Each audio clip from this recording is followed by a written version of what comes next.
Tyler Dial won't be hitting the field anytime soon because of an injury, but he will be hitting some high notes this weekend as he opens for a country music star.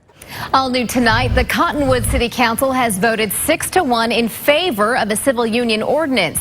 This makes Cottonwood the 6th Arizona city to officially recognize and offer legal protection to same-sex couples. Well, not even a year after Westminster College opened its Mesa campus, it announced today it's closing down at the end of this semester. You've probably heard this song before. It was a big hit on the radio, and now it has set a record on YouTube.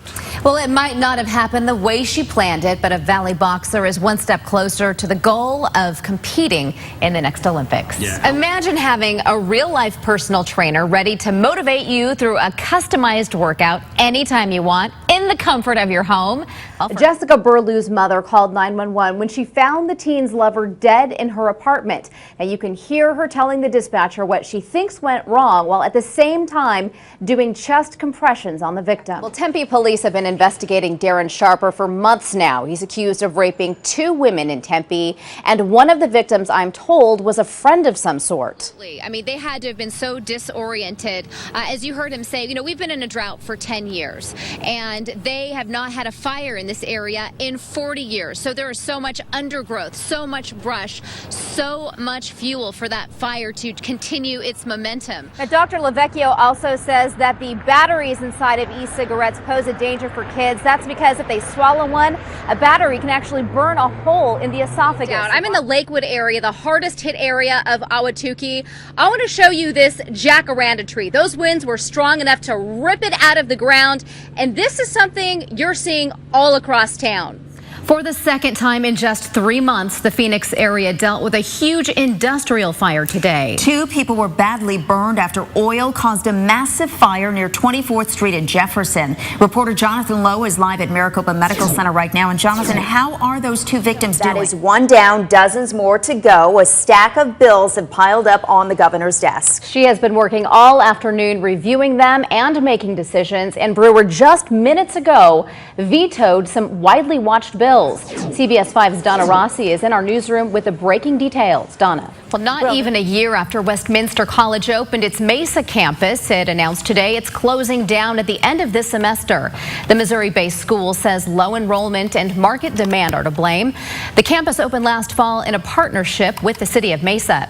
Right now, some neighborhoods in Gilbert are dealing with a power outage. Close to 80 homes are without electricity inside the areas of Val Vista to Greenfield and Queen Creek to Ocotillo. We're told some power poles came down, causing the outage. Power is expected to be restored around 8:30 tonight. Our state's controversial immigration enforcement law turns 4 years old tomorrow. So what is left of SB 1070? Here are the facts. Courts have stripped away key pieces of the law. Just yesterday, the U.S. Supreme Court shot down another provision that would have made it illegal in Arizona to transport or harbor illegal immigrants. The Supreme Court basically said that job is for the federal government. The only key provision of SB 1070 still intact allows law enforcement officials to check someone's immigration status if they are stopped or arrested for something else. Today marks 10 years since the death of Pat Tillman. The Cardinals star left the NFL to join the Army after 9/11. He died in a friendly fire incident in Afghanistan on April 22, 2004. The Army initially said Tillman was killed by enemy fire, only later admitting to what really happened. If you drove by the University of Phoenix Stadium tonight, this is what you saw. The number 40 illuminated along with the words "Never Forget" on the side of the building. That was Tillman's number with the Cardinals. It was retired immediately after his death.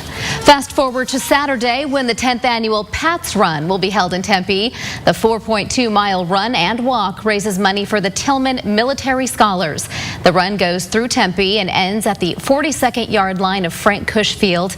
It's symbolic of the number 42 jersey Pat wore as an ASU Sun Devil. We'll talk about a big scare for 2 children in Colorado hurt when a bounce house flew off the ground. Winds of up to 30 miles per hour sent the inflatable slide across a field in Jefferson County yesterday. 1 girl was thrown off, 1 boy was trapped. The children will be okay, but those who saw what happened were shocked. The bouncy house went right through where all the... The company that operates the bounce house says it was properly nailed down and safety precautions were taken. Children here in the valley knocked down bowling pins and cancer in honor of National Survivors Day. About 170 people showed up at Christown Mall in Phoenix. Phoenix Children's Hospital and the Children's Cancer Networks hosted the event. The theme, it's sweet to be a survivor. Survivorship. Well, aside from bowling, there was face painting, art projects, and they even had a magician. Well, there's a lot of hype tonight about Apple's annual conference set for tomorrow. Rumors are swirling about the new technology that will be unveiled. There are reports that the company will introduce software that allows you to control home devices and appliances with an iPhone or iPad. The conference comes right after Apple bought Beats Music for $3 billion. New at 10, 2 burglars broke into Miley Cyrus's North Hollywood home over the weekend. They got away with jewelry and a 2014 white Maserati. Police say the man and woman scaled a fence to get inside. The singer was not there at the time. She's currently on the European leg of a world tour. Well, you've probably heard this song before. It was a big hit on the radio, and now it has set a record on YouTube. Oppan Gangnam Style.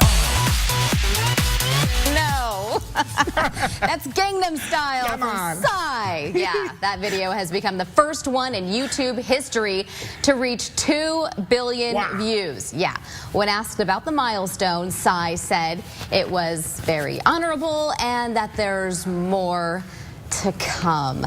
I don't know, it's just so overplayed. I can't get excited. Yeah. Well, Joe Pequeno, he's excited. The Steve, sports how guy are you can do it. I'm feeling? not a very good, Gangnam style. I can't do it. I just do this little stuff with my hands. It's like he's riding a horse or something, Very interesting. I think a lot of people will be dancing around on their feet if they get in that hot asphalt or out on the pavement. Oh, coming no up. kidding. And we're It is talking hot out about there. record-setting highs coming up tomorrow. And our very first, Rebecca, here it is. I know you've been waiting for it.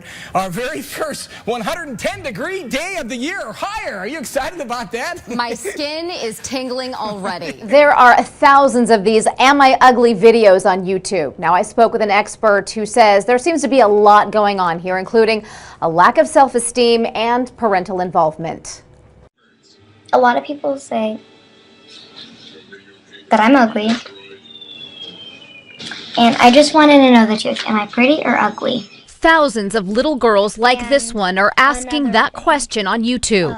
It's an unhealthy habit, addiction for people to look for external validation. Many of these girls admit to being bullied offline. I truly view myself as like this wicked, ugly, fat thing. And now they're opening themselves up to ridicule online. There's one that says, "You're ugly. I'm not gonna lie to you. But if you want to be pretty, then you can do stuff to make you look better." Jane Fendelman has been counseling children and families for more than 30 years. This online ugliness even shocks her. It needs to be taken really seriously. There actually needs to be a class in school from first grade on self-acceptance.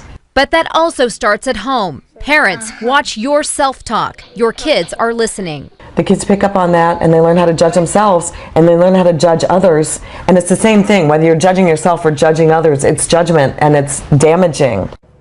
Now, there is an alternative to opening yourself up to ridicule by posting these videos to YouTube. Arizona has a free hotline where kids can talk to peer counselors about what's bothering them. You can learn more about Teen Lifeline by visiting CBS5AZ.com. Well, the wind is a real concern right now. Wind speeds in this area are about 15 to 20 miles per hour. Yesterday, the weather pretty much cooperated with firefighters. For the most part, we had low humidity and lighter winds for most of the day. That allowed the fire to lie down and smolder, which is why you're not really seeing any smoke behind me. But right now, I am looking north and watching a thunderstorm roll in, and gusts associated with that could pose a real threat to firefighting efforts. Although 80 miles an hour is unlikely, the potential is there for stronger winds than what we saw on Sunday afternoon. Sunday being the day 19 firefighters were killed as they battled the Yarnell Hill fire during severe thunderstorm conditions. Not seeing a whole lot of change really into the weekend. We're going to have thunderstorm potential each day. If we don't have the winds, things just kind of lay down. It makes it very easy to go after and pick up. Once the winds kick up, it really starts to become a problem. It makes it very difficult to control the fire. Today, helicopters continue to douse the burn area with water. And of course, there are the men and women on the ground. About 500 firefighters working to protect homes in Yarnell and Peoples Valley.